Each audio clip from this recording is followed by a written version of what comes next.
남태평양 소시에테 제도는 타히티와 라이아테아, 모레아를 비롯한 여러 화산섬이 모여있는 군도로 이 중 보라보라 섬은 지상 낙원이라 불릴 만큼 세계에서 가장 아름다운 휴양지로 손꼽힙니다. 평탄한 몰디브와 달리 타히티는 웅장하게 솟아오른 화산과 열대우림, 섬 주변을 둘러싼 에메랄드빛 라군이 함께 어우러져 환상적 분위기를 자아내죠. 고대 라피타 문화인의 사모아 진출이 기원전 8세기 무렵 완료된 반면 사모아에서 이곳 타히티로의 첫 진출은 서기 7세기가 돼서야 비로소 이루어졌습니다. 이처럼 1500년 이상 긴 시간적 단절이 존재하는 것은 상당히 의아한 일입니다. 지리학자 알바로는 시뮬레이션 모델을 통해 긴 공백기의 주요 원인을 거리의 장벽과 역풍, 항해술의 한계 때문이라 분석했습니다. 피지에서 사모아까지 거리는 870km로 중간에 징검다리 섬이 존재하지만 사모아에서 타히티까지 거리는 2200km로 크게 증가하며 중간 기착지 또한 없어 미지의 섬을 찾기란 극히 어려운 일이었죠. 또한 고대 라피타에는 멜라네시아에서 사모아까지 계절에 따라 부는 순풍을 타고 비교적 수월하게 이동할 수 있었지만 사모아 너머 동쪽으로 진출하기 위해선 강한 역풍을 뚫고 항해해야 했습니다. 아마도 이러한 역풍을 극복할 수 있는 고도의 선박계량과 항해술이 축적되는데 긴 시간이 요구되었을 것입니다. 엘니뇨 혹은 라니냐에 의한 기후변화 또한 중요한 변수로 작용했을 것이라 추측합니다. 엘니뇨는 일시적으로 서풍을 강화시켜 타히티와 이스터섬 방향으로 순풍 항해를 도와주며 동시에 사모아 지역의 가뭄을 초래해 주민들이 새로운 섬을 찾아 떠나야 하는 압박 요인으로 작용했습니다. 한편 라니냐는 북반구에서 북동 무역풍을 강화시켜 하와이 방면으로 북상을 유리하게 만들고 남반구에서 뉴질랜드로 향하는 남동풍과 잔잔한 파도의 항해창을 열어주었습니다. 성공에 대한 욕망 혹은 섬 안에 장시간 축적된 사회적 갈등이 어느 순간 폭발하듯 대규모 해상 진출의 기폭제가 되었을 가능성도 있습니다. 새로운 섬의 발견은 막대한 사회적 보상을 약속했고 미지의 세계에 대한 동경과 명예욕이 합쳐져 강력한 동기로 작용했을 것입니다. 장자 상속 풍습이 강했던 폴리네시아 사회에서 차남 이하의 귀족 자제들에게 새로운 섬으로의 이주는 권력을 획득할 수 있는 유일한 돌파구였죠. 실제 하와이와 타히티, 사모아, 뉴질랜드 전역의 구전설화에서 마우이는 목숨 건 항해를 통해 새로운 땅을 낚아올린 영웅적 존재로 묘사됩니다. 다만 온정대 규모는 수십 명에 불과했고 무기 측면에서도 특별한 우위를 갖추진 못했습니다.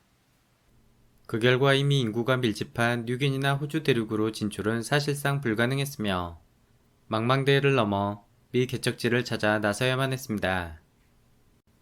미지의 탐험은 낭만적이고 영광스러운 선택이 아닌 처절한 생존 전략이었을 가능성도 높습니다. 권력 투쟁에서 밀려나거나 공동체의 규범을 어긴 죄인들은 섬 밖으로 배척당했을 것입니다. 혹은 식량난의 위기 상황이 발생했을 경우 일부 집단을 사지로 내몰았던 월마리아 탈환 작전처럼 비정한 인구 방출 시스템이 작동했을 수도 있죠. 폴리네시아 사회는 군장과 귀족 중심의 강력한 위계 질서로 유지되었지만 자원 통제권을 둘러싼 파벌 간의 격렬한 내분이 끊이지 않았고 정치적으로 매우 불안정했습니다. 유럽 탐험가들의 기록에 따르면 대형 카누를 타고 해상과 육상을 넘나들며 전쟁에 몰두하던 폴리네시아 전사들의 호전적 모습이 자주 묘사됩니다. 탐험의 동기가 긍정적이었든 부정적이었든 결국 광범위한 해상 진출을 가능케 한 실질적 동력은 선박 제조 및 항해술의 비약적 발전에 있었음은 분명합니다. 과거 소형 아웃리거 카누를 계승하여 새롭게 개발된 쌍동선 드로아는 폴리네시아 항해술의 결정체였습니다. 양측 선체를 마치 아웃리거처럼 배치한 정교한 설계 덕분에 속도와 안정성을 동시에 확보할 수 있었습니다. 넓은 갑판으로 연결된 두 개의 선체는 수십 명이 생활할 수 있는 말 그대로 떠다니는 마을이었죠. 갑판 중앙에는 불을 피울 수 있는 모래상자가 마련되었고 좁고 깊은 두 선체 안에는 물과 식량, 종묘와 가축을 적재해 안정적 무게중심을 확보하는 균형추 역할을 했습니다. 심한 폭풍이 몰아칠 때면 의도적으로 선체에 물을 더 채워 넣어 반쯤 잠기게 함으로써 뒤집힘을 방지하는 독특한 항해 기술로도 활용되었습니다. 특히 삼각형 V자 형태의 집게돛은 현대 삼각돛보다 단순하면서도 역풍 항해에 더 효율적이었습니다. 밧줄을 통해 돛의 위치를 자유롭게 조정할 수 있으며 낮은 풍속에서도 강력한 양력을 발생시켜 역풍을 거슬러 45도 각도로 전진하는 게 가능했죠. 바람이 돛의 구부러진 가장자리를 타고 흐를 때 강력한 와류가 형성되고 돛 뒷면의 기압이 낮아지면서 배를 앞으로 끌어당기는 양력이 발생합니다. 이는 전투기의 삼각날개가 큰 양력을 유지하는 원리와 유사하며 유체 역학자들의 집게돛 실험을 통해 과학적으로 입증된 사실입니다. 앞뒤 구분 없는 대칭형 선체 구조 덕분에 배를 돌리지 않고 돛의 방향만 바꾸는 션팅 기술을 활용하여 거친 파도 속에서도 신속하게 진행 방향을 수정할 수 있었습니다. 특히 무역풍을 거슬러 동쪽으로 나아가기 위해 항해자들은 지그재그로 운항하는 태킹 기술을 능숙하게 구사하였죠. 이때 두 선체 사이에 설치된 거대한 조탄호는 태킹 시 배가 옆으로 밀리지 않도록 지지하는 제어 장치로 기능했습니다. 기록상 확인된 최대 크기의 쌍동선은 피지에서 사용된 칼리아로 길이가 30m에 달했으며 40명 정도가 3개월 이상 항해할 수 있었을 것이라 추정합니다. 만약 선박이 한 척이 아니라 4~5척이 함께 선단을 이루어 움직였다면 급박한 상황이 발생하더라도 생존 확률은 훨씬 높아졌을 것입니다. 1976년 하와이에서 타히티까지 폴리네시아인의 장거리 항해 능력을 실증하기 위한 후쿠레아 실험 항해가 실시되었습니다. 당시 앤드류 샤퍼와 같은 서구학자들은 폴리네시아인이 계획적 항해가 아니라 우연한 표류에 의해 섬을 발견했을 것이라 주장했습니다. 이를 반박하기 위해 인류학자 벤 피니는 폴리네시아 쌍동선을 복원한 후쿠레아호를 건조하고 사타왈 섬의 마지막 전통 항해사 마오피아일룩을 초빙하였죠. 마오피아일룩은 나치판과 현대장비, 동력을 전혀 사용하지 않고 오직 별과 파도, 바람만을 이용해 하와이에서 타히티까지 34일간 5,000km 이상을 항해하는 데 성공했습니다. 기존 학계는 고대 카누의 속도를 매우 낮게 평가했지만 실제 후쿠레아호는 시속 10km 이상을 안정적으로 유지하며 순항했습니다. 이는 하루 240km, 한 달이면 7,200km를 항해할 수 있는 꽤 빠른 속도입니다. 18세기 제임스 쿡 선장 역시 자신의 봄선과 통과의 카누를 비교하며 비슷한 기록을 남겼습니다. 이를 배는 바람이 좋을 때 우리가 멈춰선 것처럼 느껴질 정도로 빠르게 앞질러 간다. 우리가 7노트로 갈 때 이들은 10노트 이상 달리는 것처럼 보인다. 마오피아일룩은 배와 주변 섬의 상대적 움직임을 계산해 위치를 파악하는 에타크로 불리는 미크로네시아 전통 추측안법을 사용했습니다. 예를 들어 기준섬이 용골 자리의 캐노프스 별 아래를 지날 때 전체 여정의 3분의 1을 통과했다는 식으로 자신의 위치를 갱신합니다. 에타크 항법은 천문 지식을 바탕으로 하며 폴리네시아 항해사들에게 밤하늘의 별은 반짝이는 나침반과 같았습니다.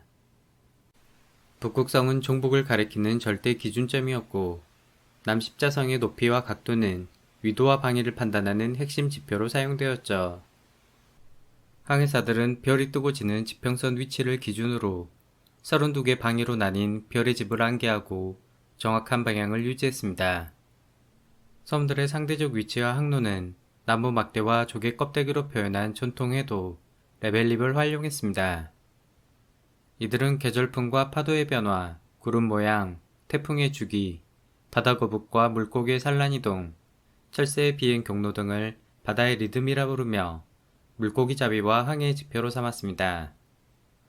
파도의 미묘한 변화를 감지하거나 섬 상공에 형성되는 특유의 구름 모양 및 육지에서 반사되는 구름 빛깔을 관찰해 멀리 떨어진 섬의 존재를 파악했습니다.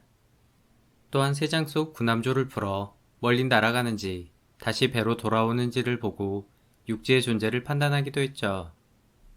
선원들은 교대로 당번을 서서 야간에도 위치 파악과 방향 유지에 집중했으며 여러 척의 선박이 일정 간격을 유지한 채 각자 독자적 판단을 내리고 소통했습니다. 이는 항공기에서 오차를 보정하기 위한 다중 센서 원리와 흡사한 방식입니다.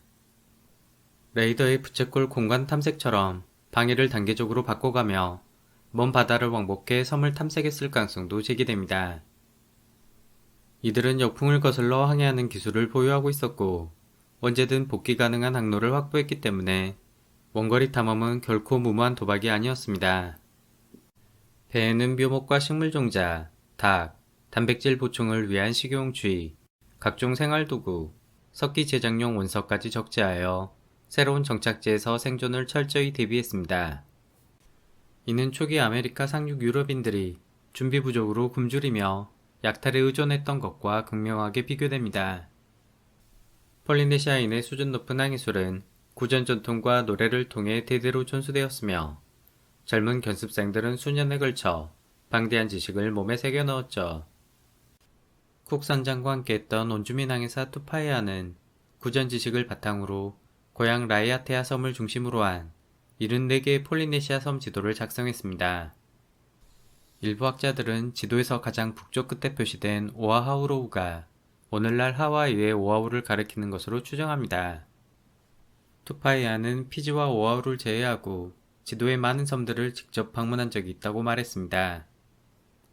역풍을 거스르는 쌍동선의 뛰어난 기동성과 정교한 항법체계, 사회적 압박과의 욕망, 엘니뇨와 라니냐의 풍향 변화 등 여러 요인들이 복합적으로 작용하며 망망대해는 더 이상 죽음의 장벽이 아닌 개척 가능한 공간으로 변모했을 것입니다.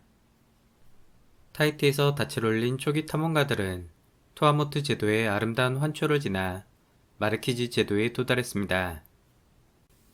이곳 동부 폴리네시아 지역들은 훗날 하와이와 이스터섬, 뉴질랜드로 뻗어나가는 대확장의 전초기지가 되었습니다. 특히 11개 화산섬으로 구성된 마르키즈 제도는 지형이 험준하고 평지가 적어 인구가 늘어나면 곧바로 식량난이 봉착했기 때문에 인구 방출 압박이 심한 지역이었죠. 10세기 무렵 마르키즈 제도 주민들은 3,500km 이상 끝없이 펼쳐진 망망대해를 건너 인류 최초로 하와이에 발을 들였습니다. 학계에서는 오랫동안 사모아 하와이 직항로 가능성에 무게를 두었지만 하와이어는 사모아보다 마르키즈 타히티 계열 언어와 훨씬 가깝습니다. 실제 하와이 초기 유적의 낚싯바늘과 돌도끼 역시 마르키즈 제도에서 출토된 유물의 제작 기법과 일치합니다. 항해 측면에서도 사모아에서 출발하면 북동무역풍을 정면으로 거슬러 올라가야 하지만 마르키즈 제도까지 동진한 뒤 북상하면 바람을 측면에서 받아 항해가 훨씬 수월해집니다. 이러한 원리는 뉴질랜드 정착 과정에서도 동일하게 나타납니다. 지리적으로 피지가 뉴질랜드에 훨씬 가깝지만 마오리족의 언어와 문화는 오히려 멀리 떨어진 마르키즈 타히티에 더 가깝습니다. 이는 기상 조건이 험난한 피지 직항로 대신 마르키즈 쪽으로 동진했다가 엘니뇨 현상으로 풍향이 바뀔 때 비로소 남서쪽으로 내려오는 항로를 택했음을 알려줍니다. 결국 뉴질랜드 진출이 가장 늦게 완료된 것은 5,300km에 달하는 긴 거리와 위도가 높아 추운 기후에 적응이 어려웠기 때문이죠. 한편 12세기 무렵 마르키즈 제도 사람들은 감비의 제도와 피케언 섬을 거쳐 가장 외딴 지역인 이스터 섬까지 진출했습니다. 이스터 섬 전승에 따르면 마르키즈 제도의 사제 하우마카는 꿈속에서 동쪽 태양의 중심으로 불리는 새로운 낙원을 계시받고 호투마토와 왕에게 이주를 제안했습니다. 7명의 선발대는 8월경 고향을 떠나 2달이 넘는 항해 끝에 11월 초 이스터섬 북쪽 아나케나 해변에 상륙했습니다. 선발대가 섬에서 농사를 지으며 정착 기반을 마련하자 왕은 2대의 대형 카누에 백성과 가축, 식량 작물을 싣고 대규모 이주를 단행했다고 전해집니다. 4,000km 항로를 하루 100km 속도로 천천히 항해할 경우 40일가량이 소요되므로 이스터 섬의 전승이 상당히 신빙성이 높고 구체적 기억을 반영하고 있음을 시사합니다.